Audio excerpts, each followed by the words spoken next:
Charlene Stevens, the City Administrator for the City of Cottage Grove. Joining me today for Council Update is Councilmember Dave Thiede. Today our topic is about a major road improvement that's being projected for the Cottage Grove area. And Councilmember, at the August 10th meeting, the Council approved a feasibility study and established a public hearing of September 21st for County Highway 19 and East Point Douglas Road improvement. And this has been discussed a few times before, and people may be familiar with what's being proposed there as a joint city and county, but they may not, and maybe you want to talk about that roundabout and the kind of scope of that project.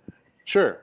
And now that roundabout actually is a great application or spot for a roundabout because there's actually 6 different roads coming into that. I mean, you've got Keats, north and south, Highway 19, which is Keats, and then you've got the frontage roads, East Point Douglas. East Point Douglas, and then you've got the exit and on-ramps to Highway 61.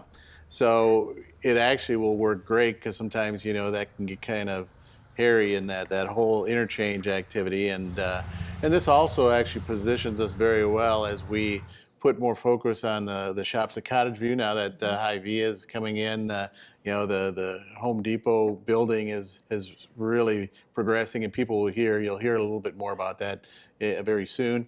And so now putting that attention over there, and ultimately the Ravine Park is actually going to have some changes in terms of entry to make that a little bit more visible, and it's all just going to look fantastic. We've got also on the list at some point is changing the bridge. There's been some issues about the curve as you go across the bridge toward 3M and things like that. Well, we're working with the county, on this whole project, this one and some of these others, and so it's really slated to get fixed up quite a bit. And it is a 6-legged roundabout. Right now, those kind of interchanges and intersections, as you mentioned, are controlled with just some stop signs. And so this would, we think, better keep the traffic flow moving.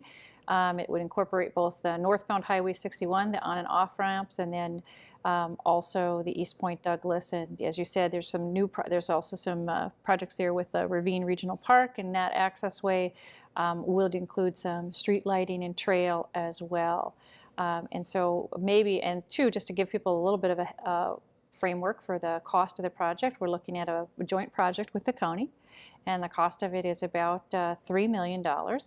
But yet Cottage Grove's portion is only about $1.7 million. Right, because we're working with the county on this one, and so when people see some of those big numbers, it's not all. And some of that will even be assessed to property owners because there will be some benefit to the property owners, including 3M, of course, which is right down the road from that, and is again part of that maybe congestion in that area, but they'll benefit from that and such. And so, again, we want to remind people of the public hearing, and that's September 21st, and they're welcome to come out and hear more about this project at that time. Exactly. So, for more information about road improvement projects, please contact Community Development Director Jennifer Levitt. Thank you, Councilmember Thiede. You're welcome.